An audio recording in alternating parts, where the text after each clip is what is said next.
Is that good, Conor?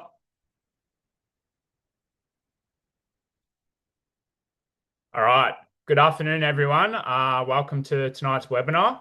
It's called Learn to Lamb. All right, a bit about StockSense. So, StockSense is a project run by the Victorian Farmers Federation. We are funded by the Cattle Compensation Fund and the Sheep and Goat Compensation Fund, and proudly delivered by the VFF Livestock Group. StockSense was established to help Victorian livestock producers maintain and improve animal health, welfare, as well as Victoria's overall biosecurity status. So we do this through numerous ways. We run educational workshops, webinars like this one, development of fact sheets, and distribution of related industry material through social media and e-newsletters, which are monthly. So we have a few upcoming workshops you might be interested in. So this Friday, we have one in Bendigo, a stock handling and yard design one. And then the next Friday after that is the Kyabram one. So that's on the 15th of May. And then we have some carving webinars. So it'll be a two-part series. So yeah, put them in your calendars. You might want to attend any of them. Then tonight, so this will go for about an hour, and then we'll have a 30-minute Q&A, but this is with Dr. Conor McConnell. So tonight we had a bit of a mix-up, but that's all right. So this one will be more on kind of all things lambing. And then if we run out of time for this one, we'll cover a bit more in the next one. But the second one will be methods for preventing the lambing problems. And then each section will have a Q&A after kind of an hour presentation. All right. So bit of housekeeping. So we'll have a Q&A at the end. So please type your questions into the box. We have a 1 hour presentation followed by 30 minutes for questions. And then slides will be sent out via email along with the recording. And then we also have a survey. So if you could please fill the survey out, that keeps us doing these in the future. And yeah, it just would be greatly appreciated. And if you want to watch any of our previous webinars, they're all on our YouTube. So subscribe to our YouTube channel. So they're the links and stuff there. And I'll just give you a brief introduction of Conor. So we're joined by Conor. He grew up on a sheep farm in Ireland. He's been in Australia since 2012, and he studied at Wagga Wagga University as a doctorate in vet science, and he's currently a production animal vet in Southwest Victoria. And he has a particular interest in sheep. So Conor will be presenting both of these parts tonight and tomorrow. So I might just pass over to him, and yeah, he can start sharing. Thank you. I'll just share my screen.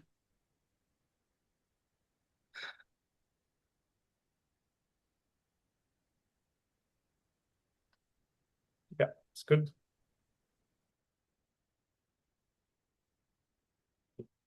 Yeah, thanks for the VFF for having me, and yeah, putting it on, and hopefully you guys find some of it helpful and useful.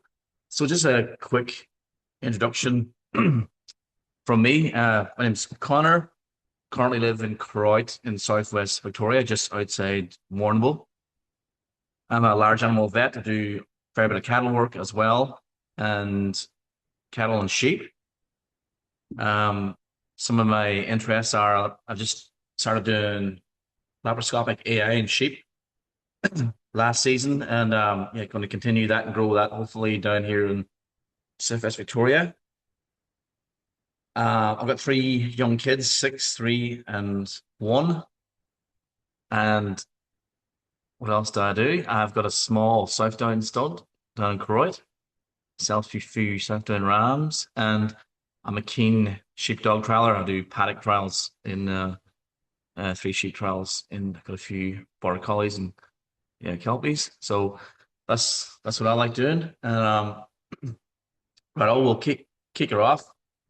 So, just an overview. What I want to cover tonight is sort of like tips and overall view of like aims, how to get as many lambs as possible, and then the importance of measuring like lamb survival in your flock so you can improve it from year to year. When to intervene at lambing or if not to, the pre-lambing preparation, The lambing equipment you might find useful. Go through a bit about dystocia and how to yeah, correct some difficult lambings, and then some post lambing care. So, yes, the aim for tonight is to make producers aware of the potential improvements that's actually possible. So I guess the goal is for me as a production vet, a large animal vet, is to help clients get as many lambs as possible, have a really good welfare on farm, and for them to survive and make as much income as possible. So I want to just start off as like a little case study, and to go th to sort of highlight the what lambs, how much lambs are being wasted, or lambs are dying, or the mortality rate for our flocks. So say if you've got 2,000 ewes, and the actual average flock size in Australia is 1,500, but I like round numbers, so we're going to go 2,000 ewes, and let's say if they scan at 150%, which is like a lamb and a half per ewe, when you take into singles, twins, and triplets. So that equates to 3,000 fetuses scanned. So that's what you've got when how many fetuses are potentially could survive. And then you mark about 120% of that. So you drop 30% along the way. So that's 600 lambs lost somewhere between scanning and marking. So that's 600 lambs at a price of $120, which is conservative in these times, which equates to $72,000, which is quite a considerable amount. I guess so. I think everyone has a financial incentive to save as many lambs as possible. So that's quite a figure. And I guess what I want to highlight, I guess, if you're going to go to that effort of creating all these extra fetuses, like a high scanning percentage, I think as a producer, you've got a moral obligation to try and save as many lambs as possible. Um, I think that's just the way it should be. And I guess what I want to highlight as well is nationally, the lamb loss percentage varies from 10 to 30%. So out of those 3,000 fetuses here in this case, 10 to 30% depends on the producer, won't make it to lamb marking. That's that's a lot of lambs. I think there's a great opportunity. There's opportunity here to really improve that nationally, especially now with the price of lamb and the way things are. I think, yeah, if we can even, you're never going to save all lambs, but if we can just put steps in place to improve it, I think we're on the right path. So I just want to highlight this quickly before we get into the actual physical lambing and how you treat ewes and stuff. Um, sorry, I was trying.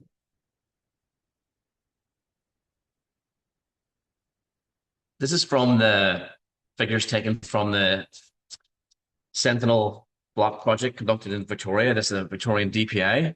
This is a pretty big study they did on lamb mortality, lamb survival. So where this just highlights where our lambs are going, where they're dying. So 4% are premature, are dead in utero abortion. So that's, for example, that would be like Listeria or Campylobacter or Salmonella. So those lambs have been scanned in lamb, but never those lambs, 4% of those lambs never make it to actual birth. That's four. Primary predation is 4%. So that's from foxes, eagles, wild dogs. And when I'm out doing flock health programs or out on farm, I hear a lot of comments saying, "Oh, the foxes got onto my lambs. That's why I haven't got a good marking percentage." Um, yeah, the fox gets blamed for a lot, but I think a lot of the lambs that are eaten by a fox or got fox damage, are either, it's actually secondary predation. So they're already compromised. Either they were too light, too weak, or had dystocia, had lambing problems, and they have had brain trauma, or they hadn't had any milk, and they're perishing from the environment. So actually, primary predation is less than we all think. So now we get into probably the heavy hitters is starvation and mismothering. It's 59% of lamb loss is coming from this. Is this is that's It's a big figure. Exposure is 6%.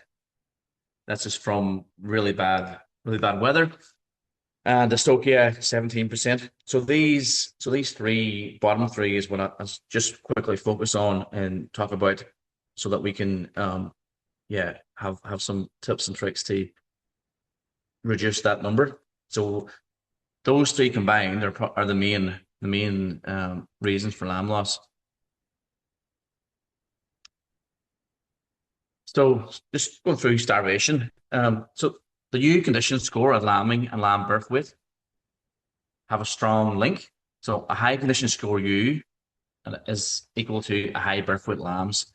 And there is a strong relationship between high birth weight of a lamb and the lamb survival rate.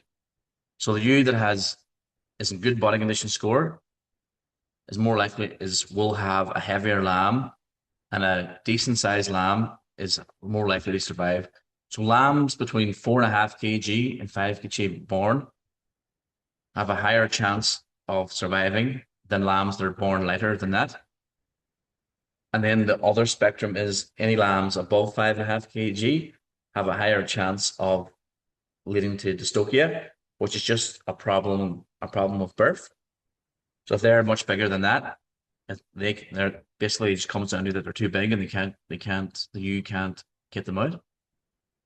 So some of the tools for this is to improve this is scanning. So that's basically using the ultrasound to pregnancy diagnose the ewes, whether they're like empty, whether they have two fetuses of twins, singles, or triplets. So ewes with two fetuses on board, so twins, as a totally different animal to a ewe that's got a single lamb inside. So the energy requirements for a twin ewe is 2 to 3 times greater than a single ewe. So yes, by scanning them, you can preferentially feed the twins. You can separate the twins out, feed them more. And the singles don't need as much, and the triplets need more help with feed. It's very difficult to try and make up that deficit in the last trimester. If you notice that the ewes are in poor condition going into the last trimester, so the last 30, 40 days of their before they lamb, it's the horse's bolt at that point. It will be beneficial still to feed them well afterwards, but it's very hard to make up that deficit, and you'll struggle because the twin lambs will be such an energy demanding situation. So ewes that are between 2.7 body score and 3.5 are pretty safe. In my opinion, what I recommend when I'm talking to my clients is you try and keep those ewes in that condition from joining onwards. It's more economically sustainable to feed them a little bit for maintenance from joining onwards and scanning than to try and make up a deficit in the end. And it'll be very difficult to do. So to prevent starvation, ewes need to be in reasonable condition, 2.7, 3.5 throughout their gestation, before they lamb. Supplement and feed them pre-lambing. One other comment that would be on starvation, just to measure for yourself. I would be weighing dead lambs in the paddock and check to see if they're under 4.5 kg or above 5.5 kg. that'll give you indication of why they died.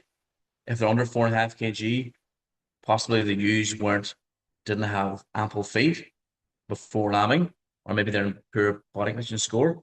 So by weighing your dead lambs gives you an indicator where what's going wrong.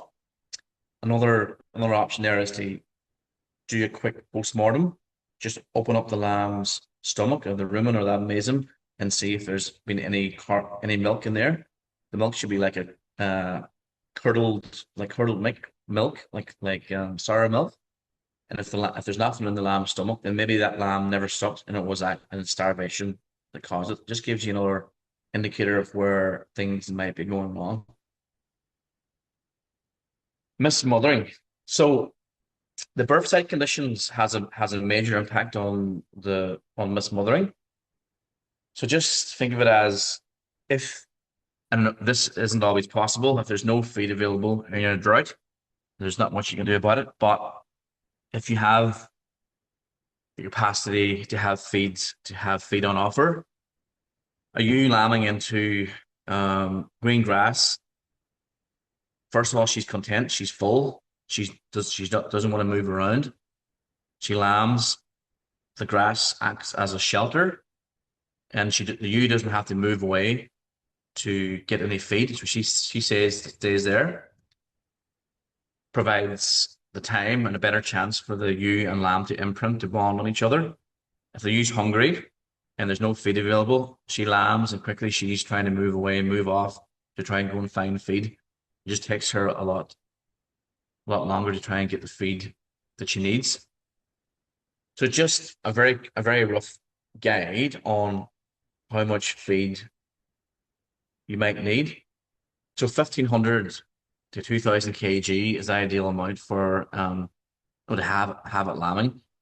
Definitely not it's not always possible. Depends where you are in Victoria or Australia, if we're on the rainfall. But a rough guide is if the grass is up to the top of your toe on your boot, it's 1,500 kg.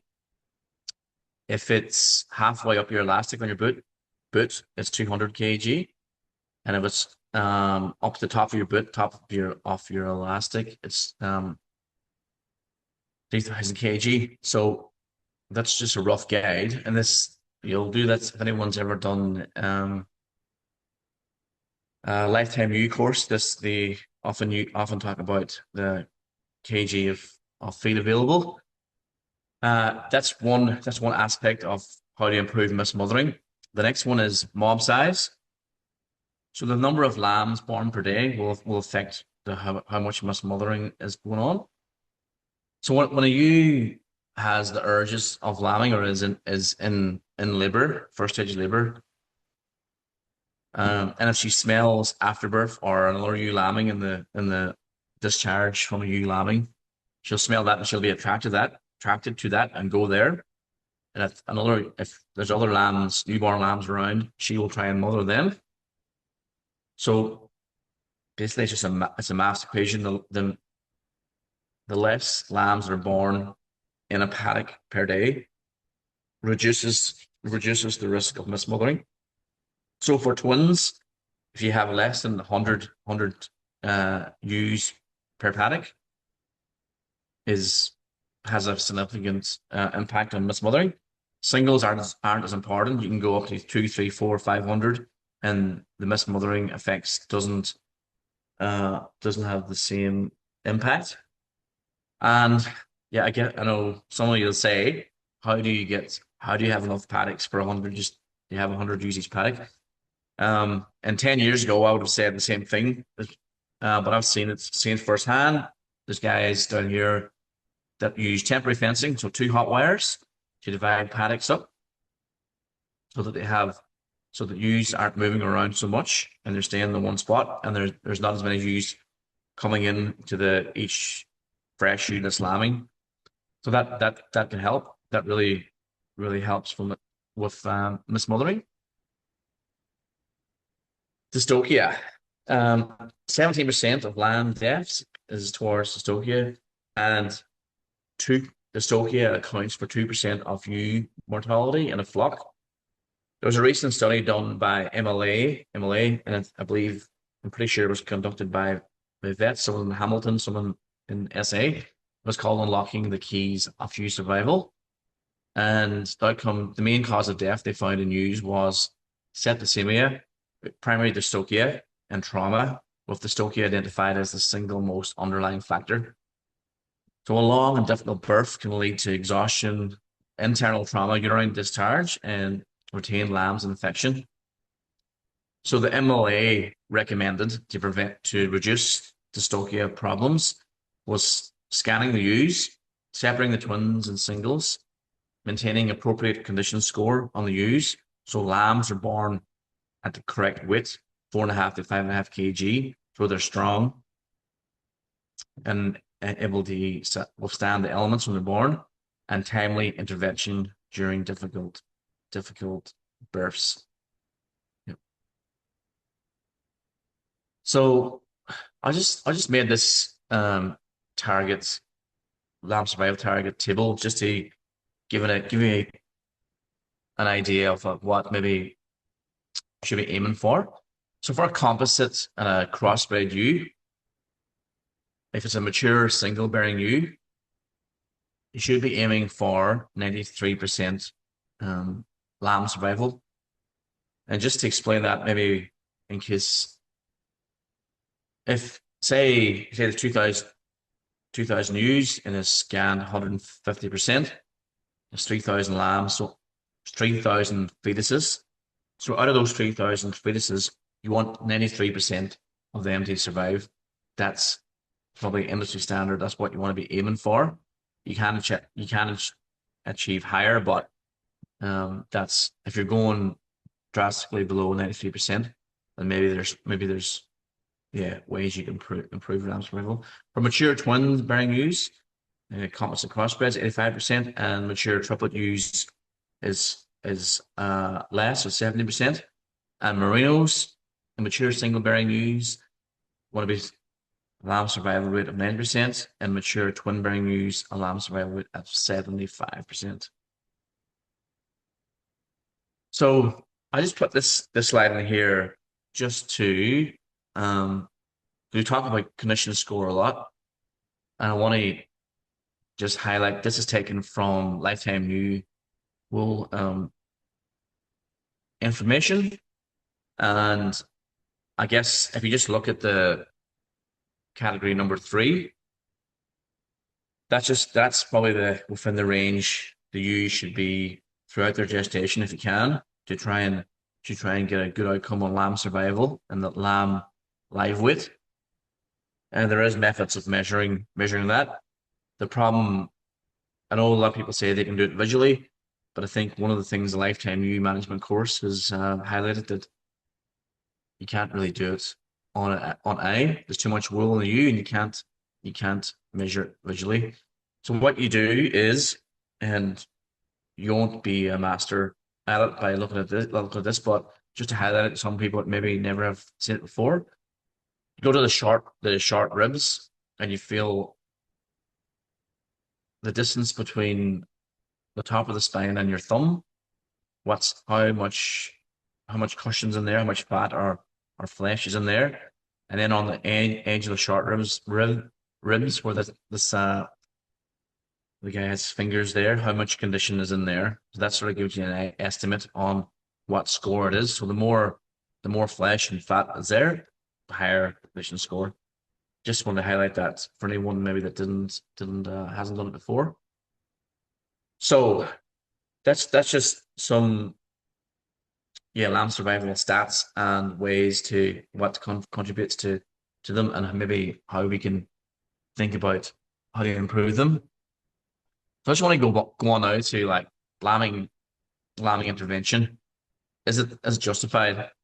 And I just want to say here that when you're lambing, the best way to lamb is, if result can be, that you just leave them alone and let them lamb themselves.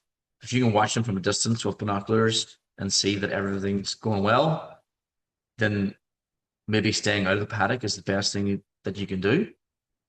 Having your ewes in the right condition score and having that all correct and leave them alone is often the best scenario. But I still think in certain times intervention is definitely warranted. So I just came up with this, yeah, a bit of a calculation on the numbers, figures, value of treating. So you treat if the value of the animal times the probability of recovery is greater than the cost of treatment. But just say a ewe is worth 180, which is conservative, I guess, at the minute, divided by 70% chance of recovery, divided by the treatment cost is $80.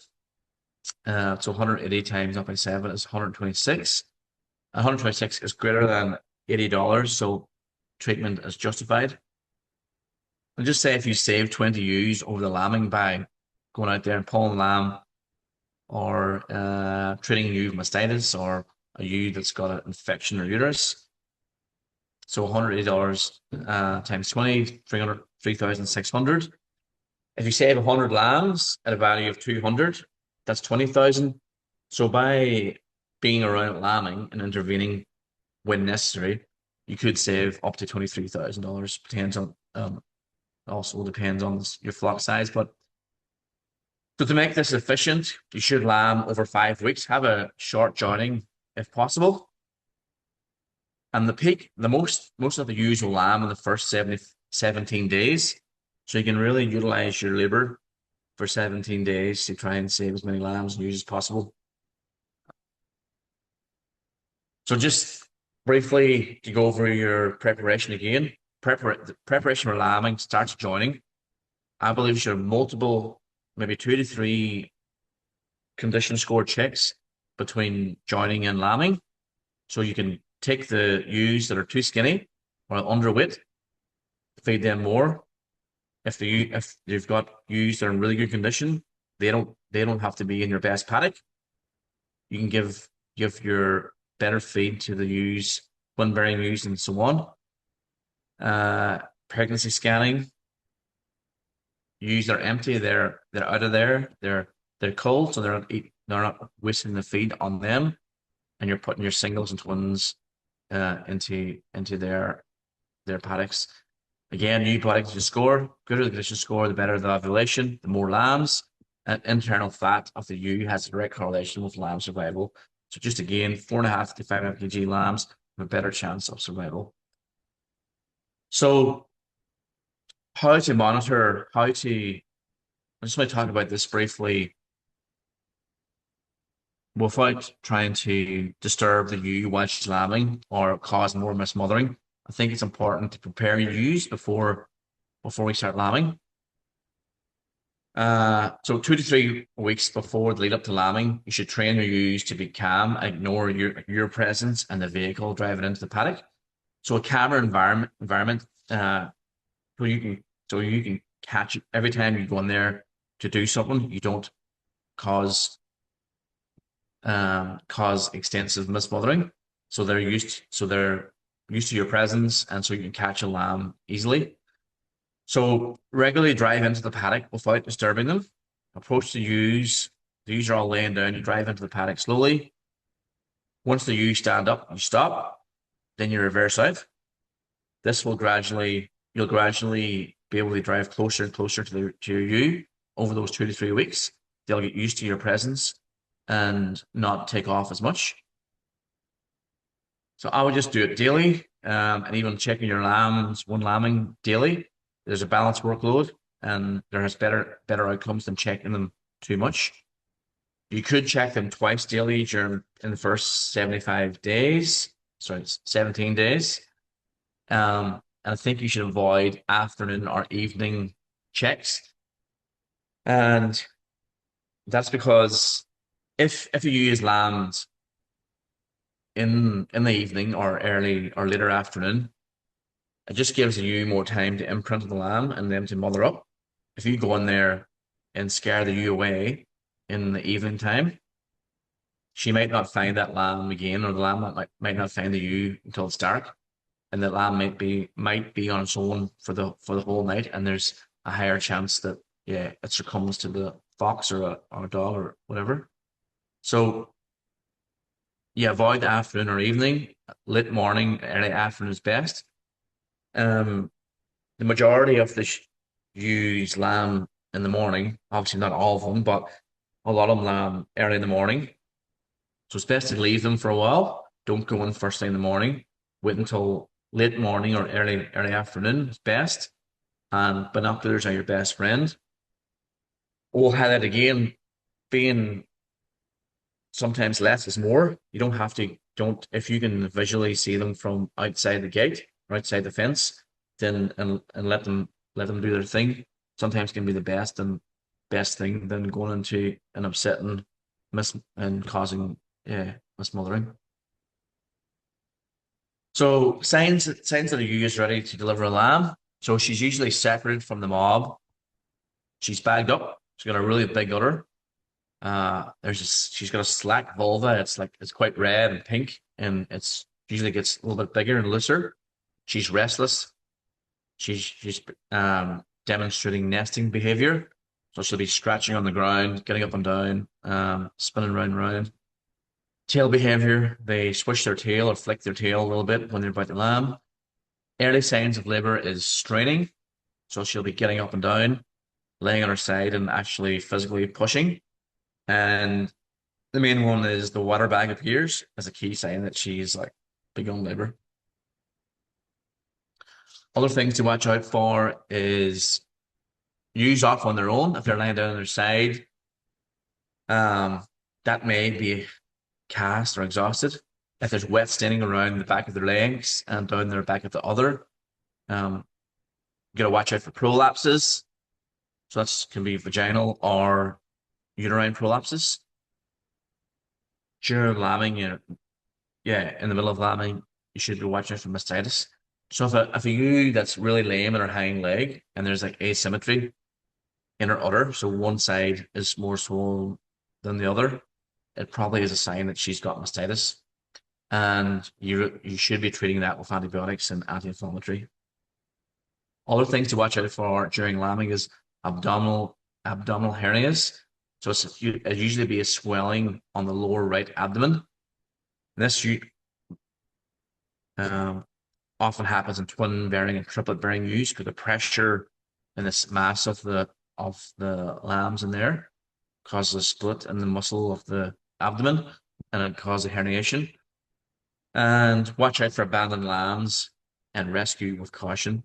Often you can go and check lambs and there's one lamb laying on its own. There's nothing around it um for a considerable distance. But often I've seen people take that lamb, take it home, thinking it's mismothered, but often the ewe will come back to it.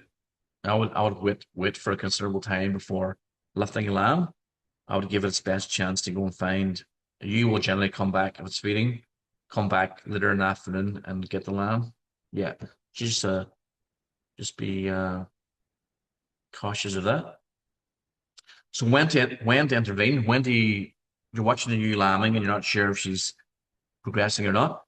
So if no progress is observed for over an hour, so it's stage two labor of straining, it should take 40 minutes. If you can see that you starting to strain and actively pushing, and it takes more than 40 minutes, then maybe you should intervene. If there's only a head or a tail or one leg is showing, that's a good indicator to intervene. If there's no progress within 30 minutes after the water bag is broken, you has been separated or uneasy for 90 minutes.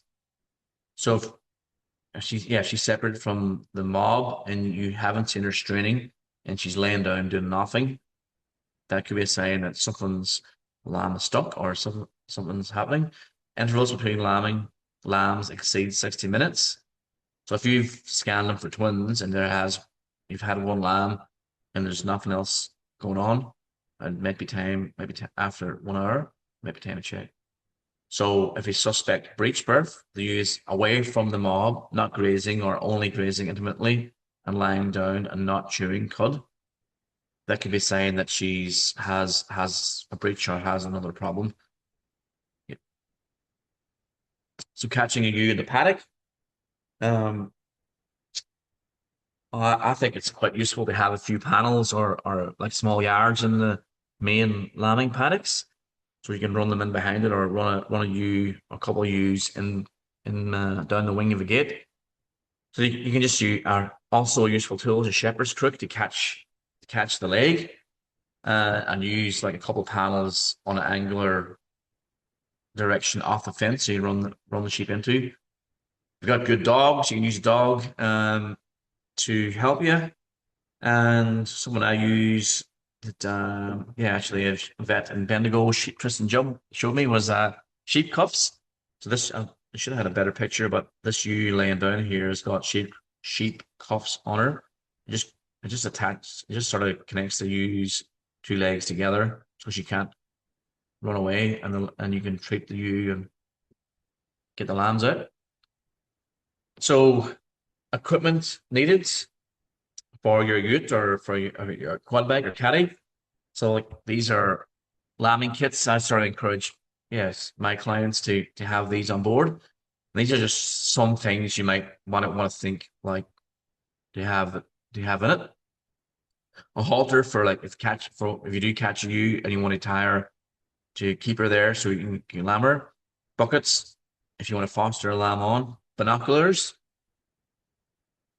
disposable gloves for lambing, headlamp and during the night, a notebook for recording any problem use. If a use has a prolapse or got mastitis, you can record a tag number so as you can color later on. Cat with bolt.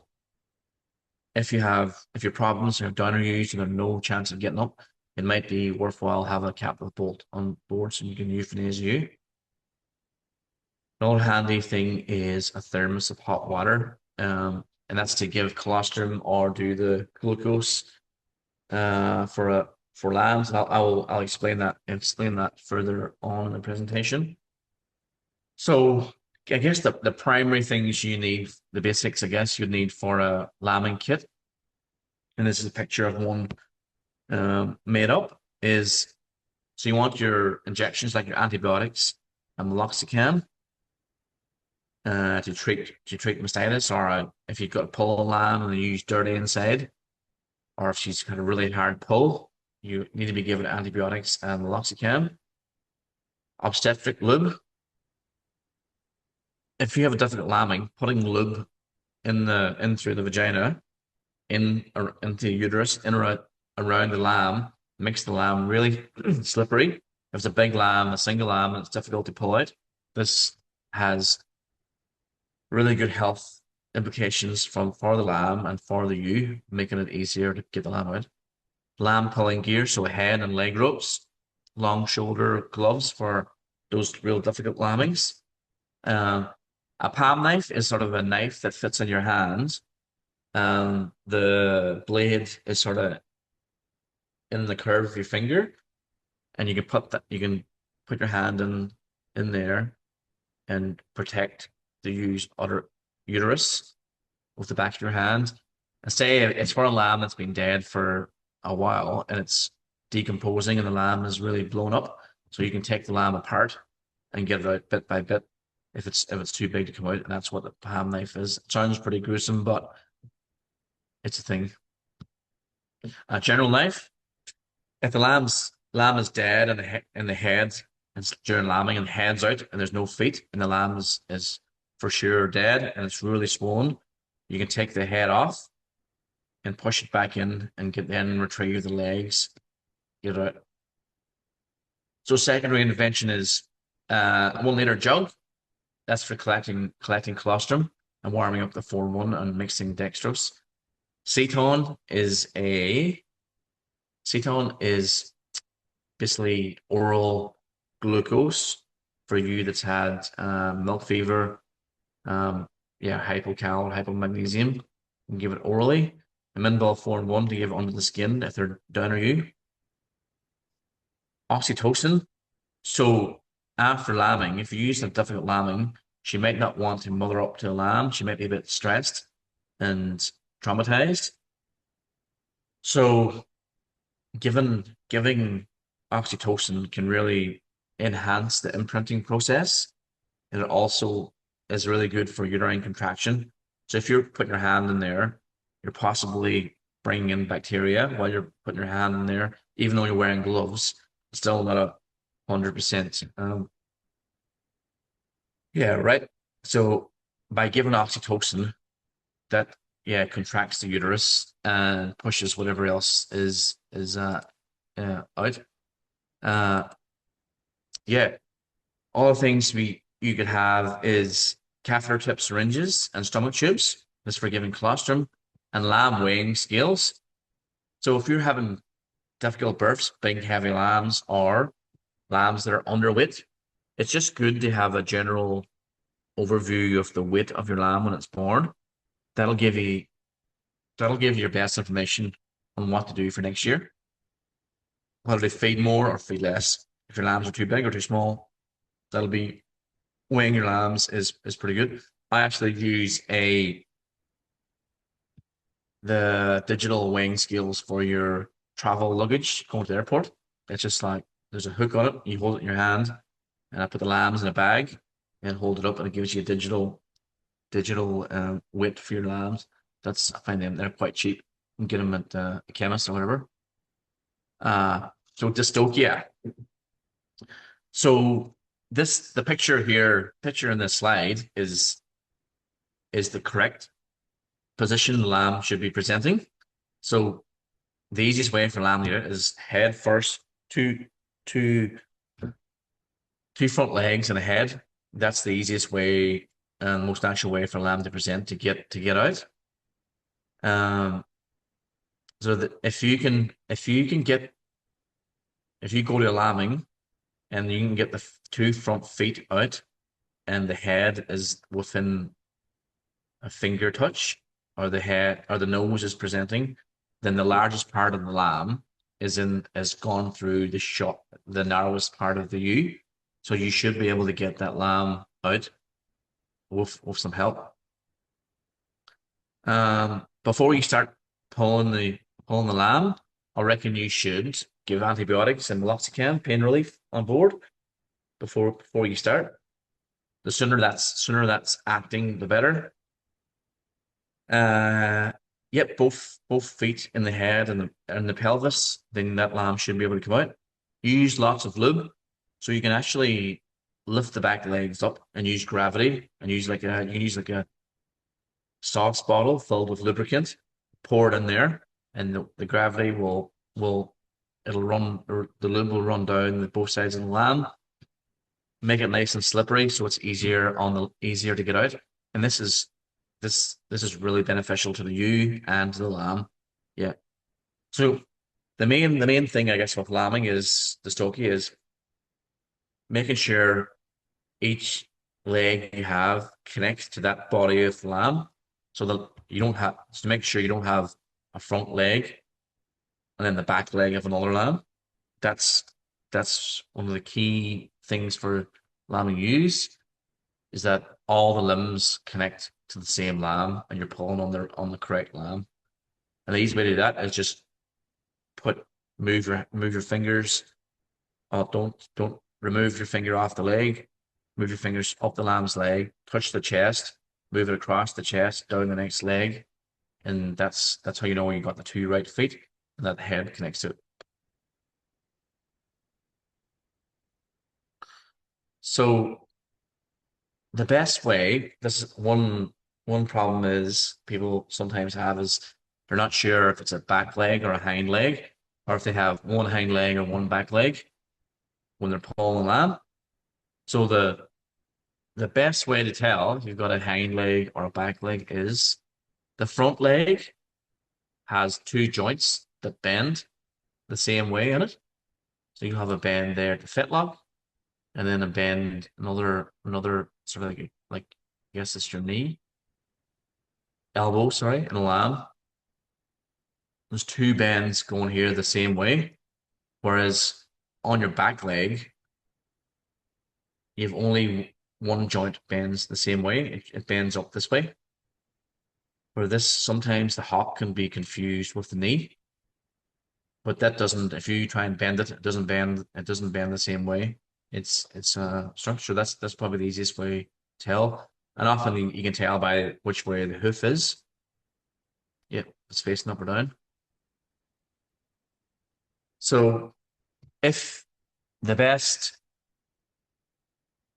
well, what's recommended for where to put the ropes is if you can get a rope around both front legs, and you want to have the rope up above on the second joint, not down close to the hoofs. Just that where those ropes are there in the front legs is a pretty good position. There's less chance of the lamb's leg breaking. And if the head's back or it's not coming forward, or you're pulling the legs and the head keeps turning around, I've often used a head snare. So you want to put the loop of the head rope around the back of the ears is key. That prevents it from slipping off. And then put the loop into the lamb's mouth, but make sure the tongue is below the noose. And then you put that loop there back into the back of the mouth. You do this instead of putting it right around the lamb's head. So if you do that, you'll actually close the trachea. Where this way, it looks gruesome, but this actually keeps maintains the airways, maintains open airway. Where if you put it right around the lamb's neck and head, then you'll close the airway. You'll choke the lamb, suffocate the lamb. Yeah. So this is another picture of the same thing. This is how if your lamb's been difficult to get out, and if the legs keep moving back and the head keeps turning around, that's how you would do it. Two legs coming forward and the head same position. So this is one leg back. What you would do here is put lots of lube on the lamb's head and down its shoulder, push the head back in, and retrieve the leg that's back.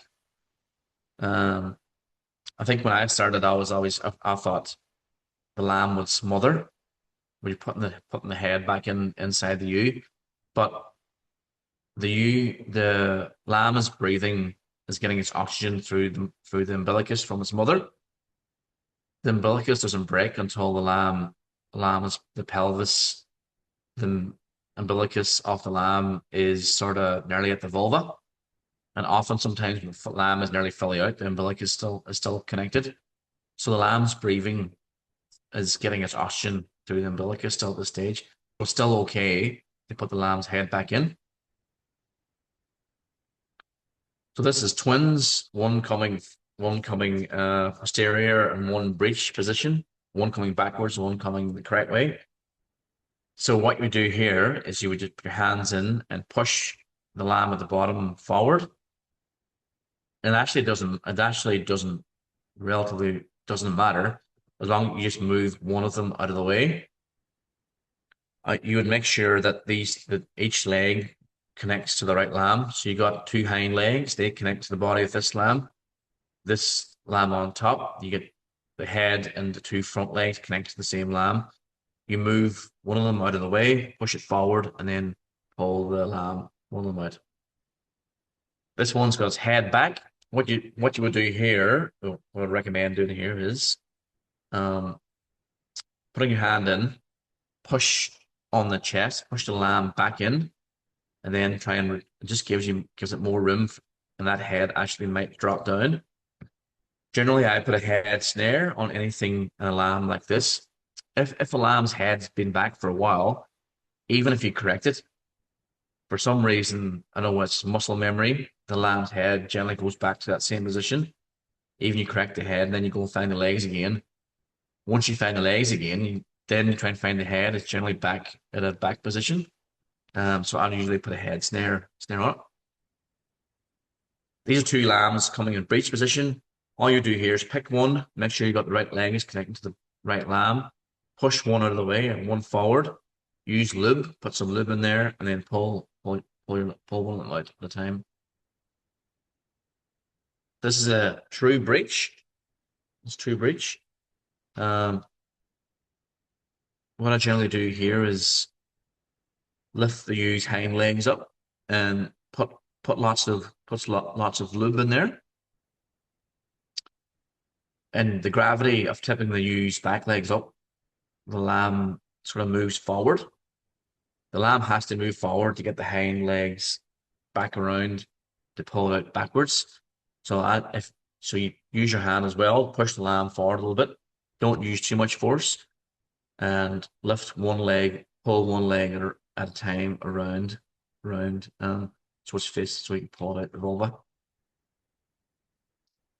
This ewe is a ewe lamb. She was, yeah, big single. What I did here was to put lube on the lamb's head, pushed it all back in. It was a bit of a squeeze, and then I got the two, two front legs, and then yeah, pulled it out. Yeah, this lamb was but his head was quite swollen, and this yellow stain you see here is meconium. This is a sign that this lamb was under a bit of stress. Um, the meconium is basically the feces and waste from a lamb that's going into the basically the sac of the placenta. So it probably says this lamb is a little bit overcooked, has been in there too long. So this lamb actually survived. It's got its head back in, got the 2 feet, and actually give this lamb a little bit of half a mil of meloxicam to reduce the swelling, and they use some alomycin. So just this picture, I was talking about the ropes, tipping the U up. This is a picture of a prolapse, but I just wanted to use it as an example. If you have a true breech big single lamb, you can use a hanging hoist rope to elevate the U to use gravity to help yourself.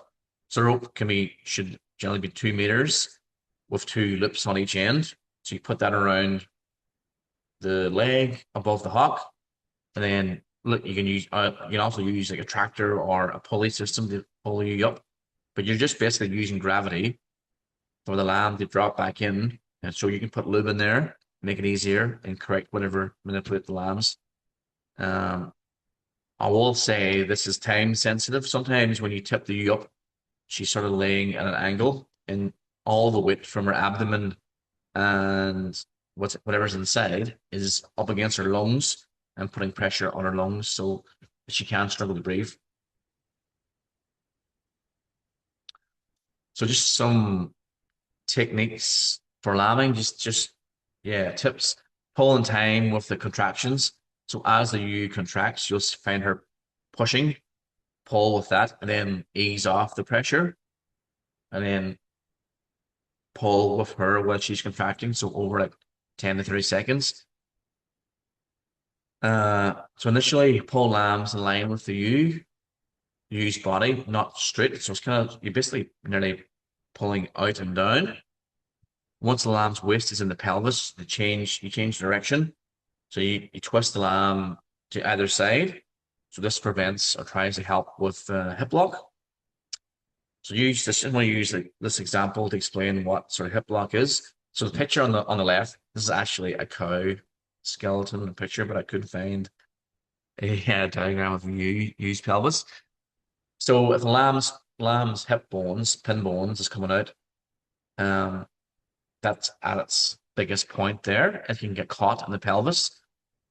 Where if you rotate the lamb sideways, the largest point of the lamb, his hips, are going through the largest point of the pelvis, largest space of the pelvis. So actually, naturally, a ewe generally lambs on her side, and I think this, well, is what I've observed watching ewes lamb. The lamb sort of comes out sideways anyway. Yeah, so I think that's what probably happens naturally. So post lamb resuscitation. So you clean the airways as soon as the head comes out of the vulva. You leave the umbilical cord intact for 30 to 60 seconds afterwards. So the lamb, it may sometimes, if a difficult lambing, it's under a lot of stress, it may not breathe for 30 seconds to a minute. So if the umbilical cord is still attached, don't break it, because it's still getting oxygen from the ewe's blood in there. So you're giving it the best chance possible by leaving that umbilical cord attached when it comes out. So often twin lambs have a delayed first breath. So just leave that umbilical cord attached. Let the ewe provide the oxygen for a while before until that first breath kicks in. Avoid swinging a lamb. Can briefly hold upside down. I used to swing lambs all the time when I was growing up. When I was a teenager. As soon as they were pulled lamb, I would swing it. But now that's contraindicated. You're actually putting too much pressure on the lamb's lungs. You can hold it upside down for a period, or you can use the like a cardian movement. You get the front legs and the back legs in each hand, and put the lamb's legs in and out towards each other. It sort of creates, yeah, helps it have its first breath and get some air into the lungs. You can do mouth to mouth. You can actually, you know what I do is put my hand over its mouth and just have its nose exposed and blow up its nostril. You also can use nasal stimulus, like a bit of straw or yeah, a twig or something, and just poke the inside the nostril. Usually makes it sneeze. And just if you have the time and the energy, you can dry the lamb with a towel and let you lick it. That's what causes helps with imprinting. So colostrum, you can harvest colostrum for like survival of weak lambs, orphan lambs, or lambs that are struggling to suck. So hygiene first, use a clean, like a 1 liter jug to collect the colostrum, and you don't want any intrusive bacteria. View position, you can do you standing up or on our side or sitting up on our end. Uh, Teat preparation, gently strip the teat ends to remove the natural plug, and then you can milk it out. You milk it into a jug.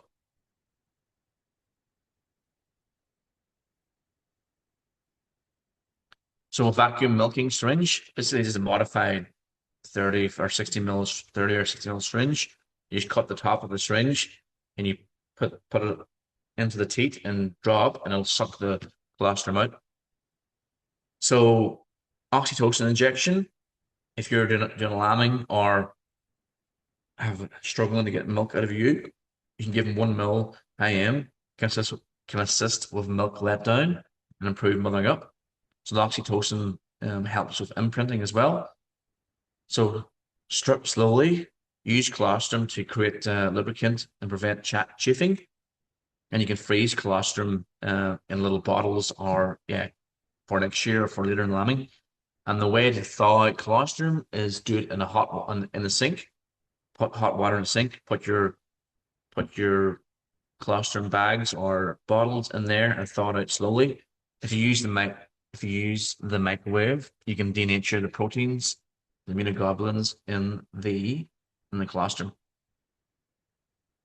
So early colostrum is critical for survival, especially after a stressful birth. So when do you tube? Immediately after difficult birth. Hung lambs, heads that were swollen out that can't suck. So they're not lambs that had difficult birth are going to be a little bit sore and they're not going to want to suck for a little while. So by you giving them colostrum, you're giving them the best chance possible. And yeah, yellow stain lamb we talked about earlier means it's yeah, it has some meconium there. So how to stomach tube a lamb? Depending on the lamb size, that lamb there in the picture, I would only give 50 to 60 mil per lamb. But if it's a big crossbred lamb, I would give it close to 100 mil. Sometimes it can be too thick to push through the tube, so dilute with warm water so it's easier to get in. So kneel down, get the lamb right in between your legs, measure the stomach tube against the lamb. So put it down along the side of the lamb and see that it goes down to the end of the last rib. Place the tube down the left-hand side. When you look at the lamb's neck when you're passing the tube, you should be able to see the tube going down. The esophagus is a soft pipe, and you can either feel if you wiggle the tube when it's in the lamb's neck, you should see it there. If you can see it or feel it, you're in the right spot. If you're in the trachea, obviously you're in the wrong spot, and you can choke the lamb by putting the milk in the lungs. But the trachea is a hard tube.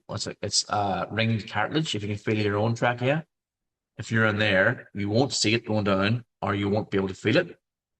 So to get 100% success rate, you should see the tube going down the lamb's neck. You can see the tube going down, or if you wiggle the tube, you should be able to see it on the lamb's neck. Intraperitoneal and oral dextrose for cold comatose lambs.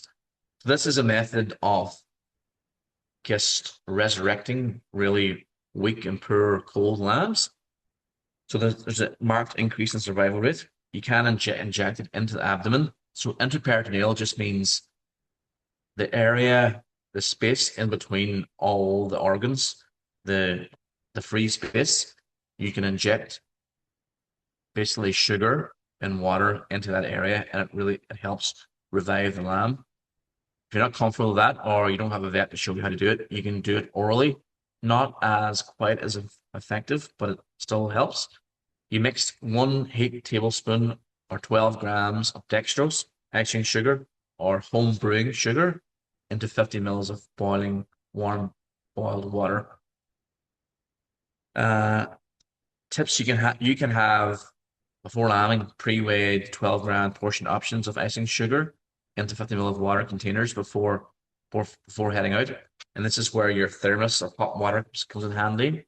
You can just tip your 12 grams of icing sugar into the hot water and then stomach tube the lambs with that. Lambs that you suspect haven't had colostrum should get 0.5 ml of oxytetracycline, which is an antibiotic. So it's either called, some of the trade names are Tetramax or Alamycin. So when they discovered this, I think they did this, I think it's just Alan Gunn at Chartered University discovered this. But when they did this injection abdominally, a certain percentage of the lambs died, and they think it was because to do with infection. Then they give each lamb that did it half a mil of oxytetracycline, which is Almycin, and the survival rate dramatically increased. So I suggest even any lamb that you do give colostrum to, or has been compromised, or you think hasn't had colostrum, I would give it half a mil of oxytetracycline, and it works really well. So if you have time and you're got lambs, if you're pulling lambs and catching lambs and doing things, I reckon having an iodine squirty bottle is really useful, and just squirt your navel really helps to prevent infections. Yeah, this is like a little tip, little thing. I guess I'm sure some of you guys use it already. I just have little in your main lambing paddock. I have little rings, metal mesh rings. So if you pull a lamb, you pull you can yeah, you can put this around the ewe and lamb so she doesn't just bolt off. Sometimes if you pull a lamb or there's a problem, she's quite stressed because you've intervened. So before you let her go, it's a good idea to put this around her. So I usually put this around the ewe for about 6 hours so that the lambs can get a suck and she has bonds with her lambs. Yeah, has for a better outcome. So in paddock bonding pens, if you suspect there is going to be a bonding issue, use your environment to support. So you got a tree or a log or like a hedge, you can put it up against that for shelter, and then put the little ring next to that. You can stomach tube the lambs in there, and then leave the ewe lambs in there for 6 hours, and then come back. So releasing and preventing bolting. So if say you've pulled the lambs late morning, you come back later on that afternoon. So the best way I think to let the ewe out is park about 30 meters away and try and avoid startling the ewe. Approach calmly and quietly. Encourage the lambs to get up so they can follow the ewe if she does run away. Just partially open the the pen facing the vehicle, and then slowly just walk away so you stays in the pen and comes out whenever she's on her own and calmly comes out on her own. So fostering orphan lambs. So just getting used to rare lamb that's not hers. Um, what it's probably a big UK thing, really. But what we used to do was we would have the U scan, triplets, singles, twins, and then if we knew a big single was lambing and she looked like she had a big udder, and we had triplet lambs, we would take one of the triplet lambs, we would catch her, catch the ewe, put her in a little ring.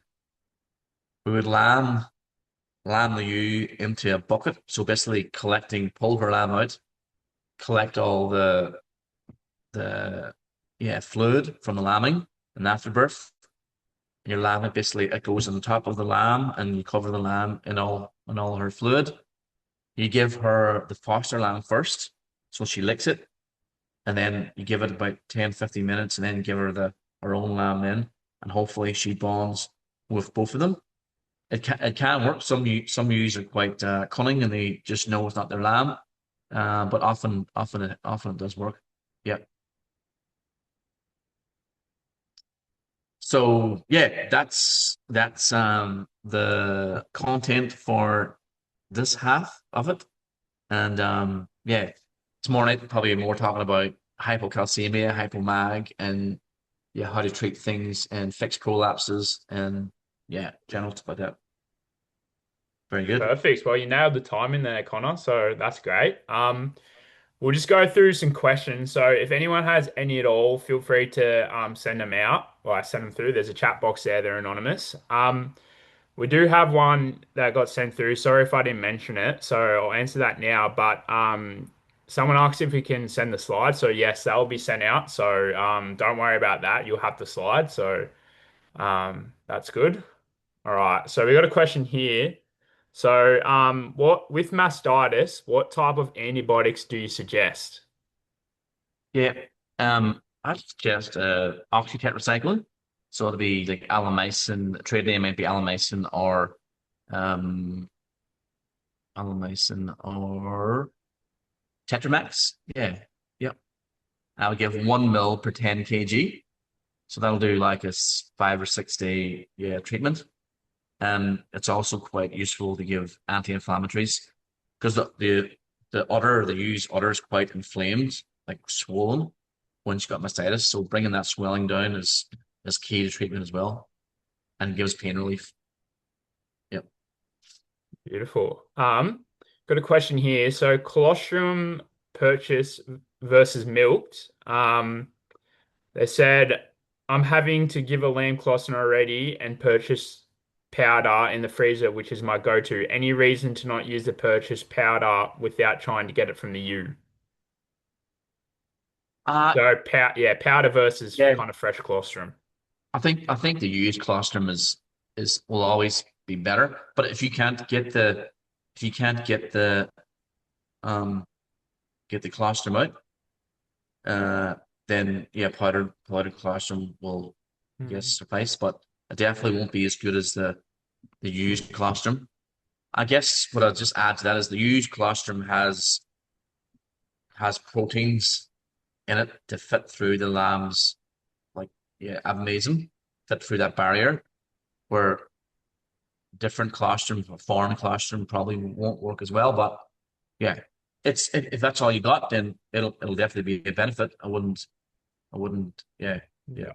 yeah. I actually got a question. I'm from a dairy farm, so I was just wondering, can you substitute kind of lamb colostrum? Like if you had cow, could you use cow colostrum for a lamb, or does that work? Or You can do it, and I have done it myself because I couldn't get colostrum. I've actually got quite a store of colostrum. If anyone is near, they can have some. U colostrum, but I have done it. Had varying results, but it can work. But definitely the U colostrum is by far better. Yeah, yep. nice. All right. Someone asks here, is there an ideal length of time to allow for joining? And they have two rams, so yeah. It will all depend on, yeah, you probably, I go for, yeah, 5 weeks minimum, um, 5 to 6 weeks. You can, you can go longer, but just drags your lambing out longer. Um, you want, by shortening your lambing period, it's basically a labor thing, and you have all the lambs the same size for marking and selling and everything else. And you can feed them all in their one group. That's why you try and keep it as lambing as short as possible. And all will, I guess, depend on um, the breed of the ewe and when her photo period is, when she will cycle, and how many rams per ewe there is. Yeah, is that, I don't know if that answers the question, but yeah. Nice. Also, bit of a question on that. So, with the selection for the ewes, is there any traits you kind of look for ease of birthing? You'd just be going for ewes that have been grown out well. Undersized ewes probably have a smaller pelvis, or a ewe that's a ewe lamb or ewe that's been fed correctly has a yeah, a decent sized pelvis. Yeah. All right, perfect. All right, we've got glucose for dextrose rubbed onto the lamb's gums at regular intervals. Okay or not? Glucose or dextrose rubbed into the lamb's gums at regular intervals. Yes. I guess it's okay. I'm not sure what that's doing. Um, I might not. I mightn't give it any. You probably you're probably better off stomach tubing a small amount of dextrose, yeah, into the lamb to give it energy. I don't know what that would do, to be honest. It might absorb. I guess they're thinking that it's absorbing some of it, but yeah, not likely. No, no. That's all right. There's a question here which would be, yeah, if you don't have quite the funds or someone in the area, but if you have a smaller flock and scanning's not an option, do you split the flock by body score for feed rationing or something like that? Yeah, yeah, yeah. Just go on body score. It's that if you have a small flock, it's still it's quite expensive to do a small number because scanners don't want to come and do, yeah, small flocks. I get that myself. Um, still beneficial, and I think by selling the ewes that are empty, probably pays for the scanning, and then you can preferentially treat the singles and the twins. But um, I guess I would try and keep them at a medium range body condition score. If they're too heavy, your singles are going to have problems. But if they're too light at body condition score, your twins, yeah, are going to have issues. Yeah. Well, this is some great info because we're still getting quite a lot of questions, so keep them coming through as well. There's a question here. So, is there an expected slash acceptable weight difference between singles versus twins, or does the correct feeding during gestation produce more standardized lamb weights regardless of number of lambs? Uh, is there expected acceptable weight difference between singles and twins, or does correct So, in feeding? general, lambs, the twins are normally smaller than the singles. Yeah. Yep. Yep. And is there a big difference between the Nah, singles and the twins? there's always outliers, but generally, I'll definitely a single, a well-fed, good body condition single, Mm. well-conditioned ewe will have a decent sized lamb, probably 5.5 kg or slightly above, where twins are more likely to be 4 and 4, or yeah, yeah. So definitely singles generally are bigger lambs. Yep. Nice. We've got a few more here. So, what age is optimal for landmarking? Um, Lamb marking probably you can go 8 weeks. Yeah, for probably no younger than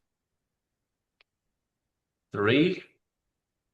Yeah, 3 to Hmm. 3 to 8 weeks, anytime in there. Yeah, it's good. Yep, Yeah. Geez, we're hitting you with everything here, Connor. People are getting that's all right. getting the information's worth. We've got a question here. So, any tips for joint ill prevention? We iodine the navels and disinfect ear tags such equipment. This is for stud lambing, recording at birth. Got any idea on Okay. that? Yep, there is a God, I can't remember the name of it now.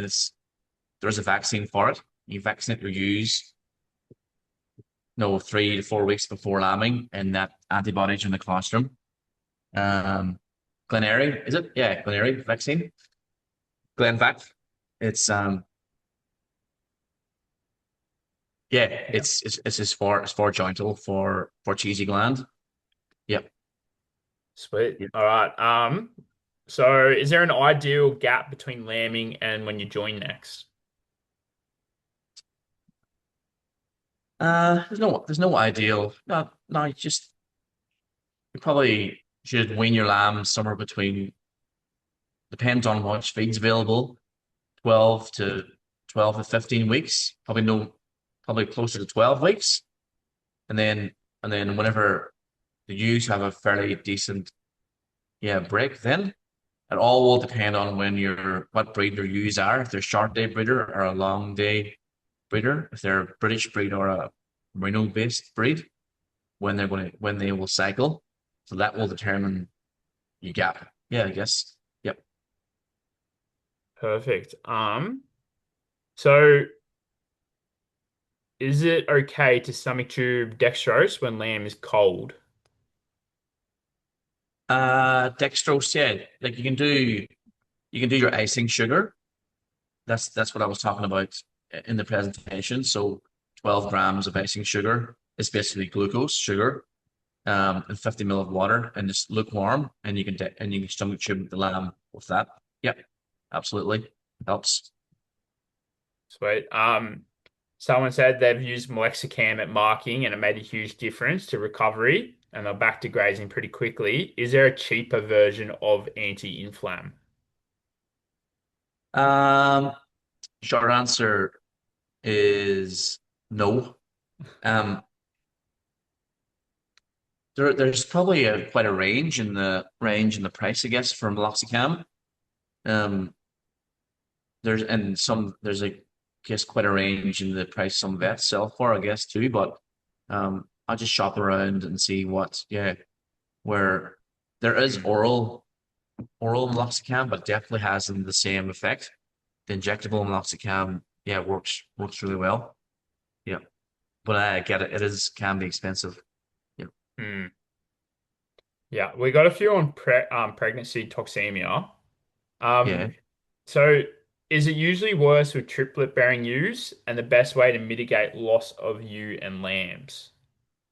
yeah. I'll actually cover this extensively tomorrow night, but Yeah, there's especially it's also sorry, there's also another one, how to identify pregnancy toxemia and how to treat. So yeah, we can leave that to tomorrow because there is quite a few questions. Do you reckon we should just do that?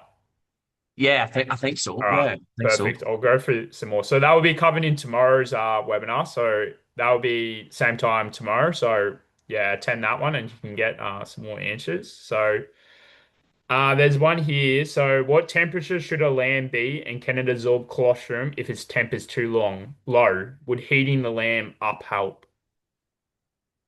The lamp should be 37.8 or 38 degrees.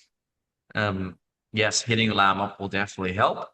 And it's still, even if it's cold, it's still beneficial. You definitely should give them colostrum even though it's cold.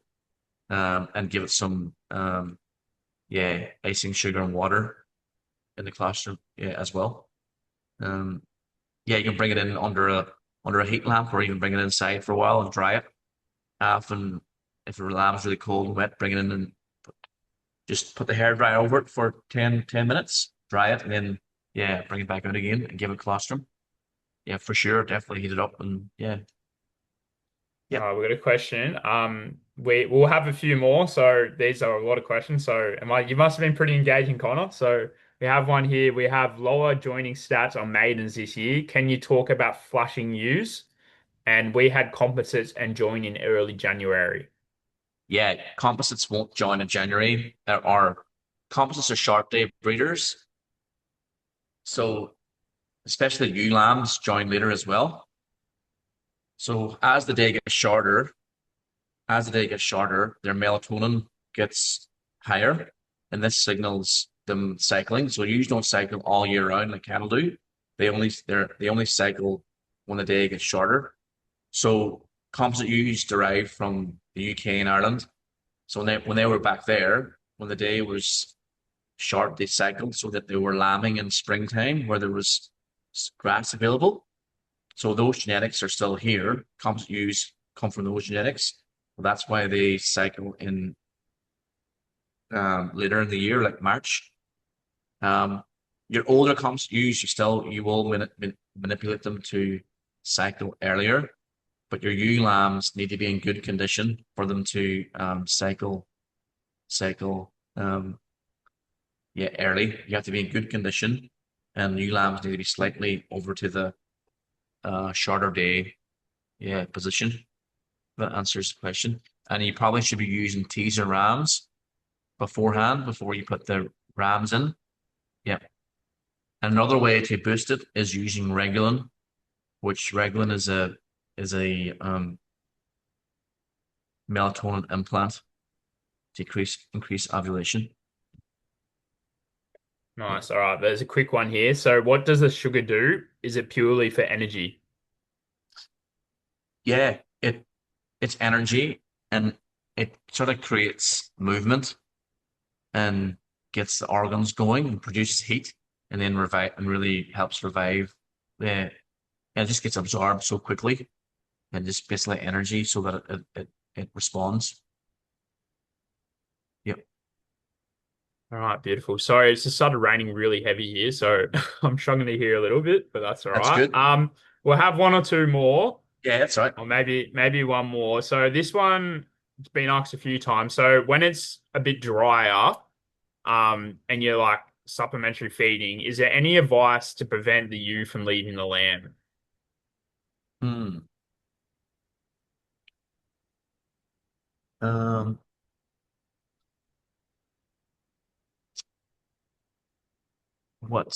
yeah, it's I guess having the ewes fed, um, not really hungry. I've tried sometimes, so it doesn't always work, is I just put a little bit of grain down right beside the lamb. And if I've got like mushed, ground grain, I actually pour it on top of the lamb, sprinkle it on top of the lamb's back and then around that so they stay there and eat it. And like when it's on top of the lamb, they lick it and bond better. But yeah, it's a hard one. Um, trying to keep your numbers down, separating, having your little rings like this in the container containment area as well. Yeah, that's just some tips. It's not, yeah, it's quite difficult landing in containment. Yep.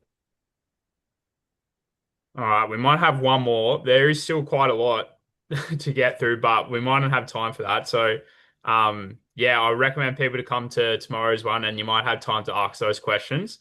So, if you're drenching ewes prior to lambing, is there any you should steer clear from? And is there a time that's too close to drench before lambing?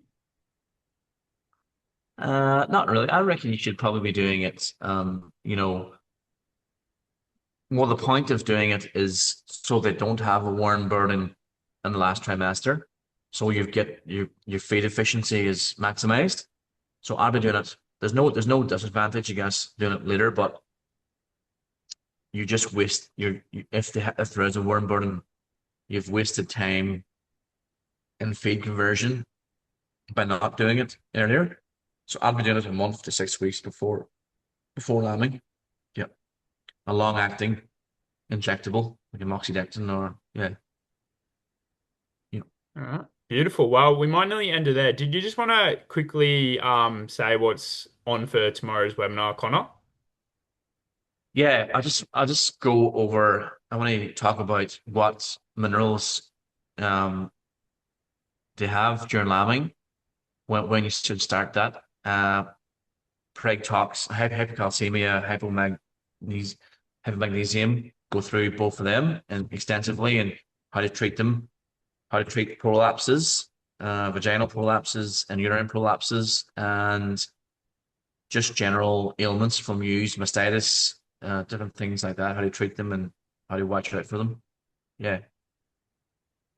All right, beautiful. Well, we might end it there. Yeah, thanks to Connor. That was an awesome presentation. I hope everyone got something out of it. We do have a survey here, so oh, that's the wrong one. So I would appreciate if you could just give that a scan and fill that in. It helps us keep running these events in the future. But yeah, keen for everyone to tune in for this time tomorrow to cover the second webinar. And yeah. It was awesome. Thanks, Connor, again, and I'll see you tomorrow. See you tomorrow. All right, beautiful. All right, see ya. See you. Um, is there anyone else there? No.